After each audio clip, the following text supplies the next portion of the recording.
Oi, meu nome é Anne Moura, eu sou estudante do terceiro ano do ensino médio do Colégio Estadual Wilton Guimarães e o nome do meu projeto é Etnoastronomia Caingangue, a cosmologia ancestral da contemporaneidade. Etnoastronomia é uma área de pesquisa que estuda como diferentes culturas ao redor do mundo todo e ao longo da história interpretam o céu de maneira diferente e como que essas diferentes interpretações vão influenciar em cada uma dessas culturas.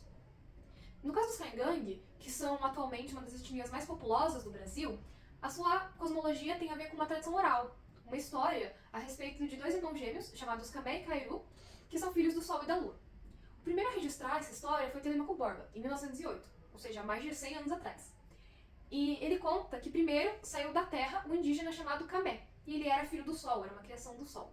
Ele era muito forte, robusto, o corpo dele era grande, tinha ossos largos, e no corpo ele utilizava marcas de estampas abertas e linhas retas.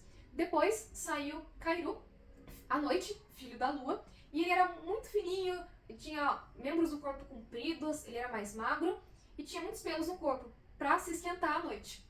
E ele utilizava pinturas de bolinhas e estampas mais fechadinhas. Acontece que, como eu já mencionei, essa história já tem mais de 100 anos. E, infelizmente, estudos contemporâneos a respeito dessa temática são muito escassos e quase não tem mesmo, e é muito inacessível.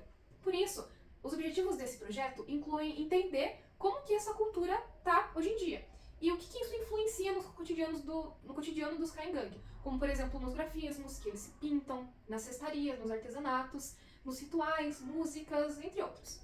E também registrar essa história oral e desenvolver meios de divulgação com a participação dos Caingangue, tendo eles como protagonistas desse projeto, protagonistas dessa história, que é muito importante. Na metodologia, nós iniciamos uma revisão bibliográfica sobre estudos já existentes a respeito de diversas temáticas, como cosmologia indígena, tradição oral, educação indígena na sala de aula, entre outros, para ter uma base sólida para esses estudos. Para complementar isso ainda mais, nós também estamos fazendo entrevistas online com diversos especialistas da área individualmente pelo Google Meet.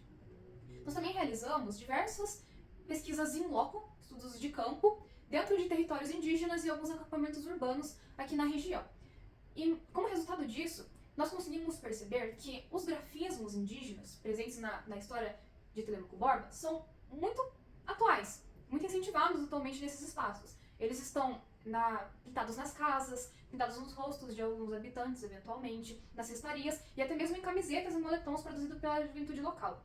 Mas isso não é associado à cosmologia.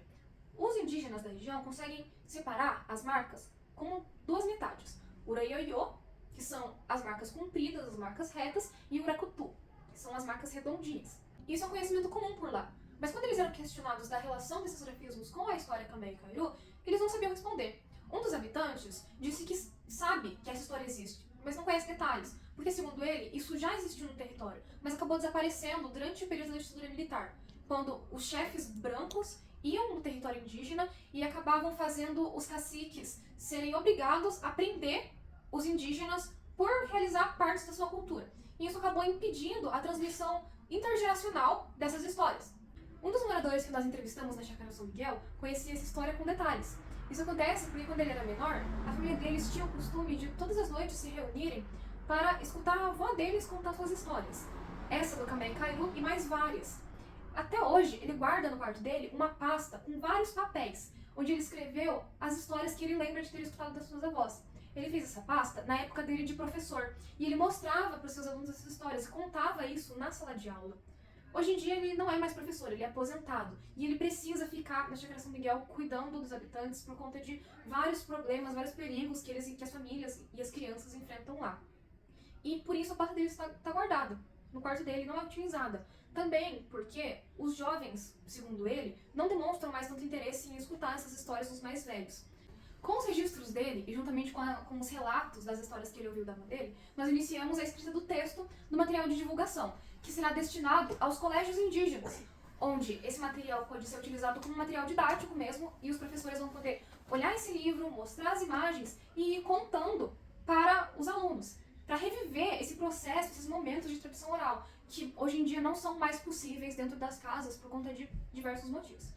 Esse material de divulgação está sendo escrito em um processo de colaboração com os indígenas do CNCK e com esse indígena contador de histórias que estão lendo e aprovando cada etapa, seja da escrita, seja dos desenhos, que inclusive estão sendo feitos pelo desenhista Carlos Nassi. Essas imagens e os designs dos personagens também estão sendo aprovadas pelos indígenas, e o objetivo disso disso é que o livro também seja ilustrado, porque essa parte visual é muito importante no momento de contação de histórias. Esse aqui é um rascunho de uma das páginas e o livro vai estar tanto em português, tanto em Caingangue, porque o objetivo é que seja acessível para os falantes das duas línguas, tanto os indígenas, principalmente dos colégios, quanto os falantes da língua portuguesa, as pessoas não indígenas que gostariam de conhecer também essa cultura, que é muito importante também.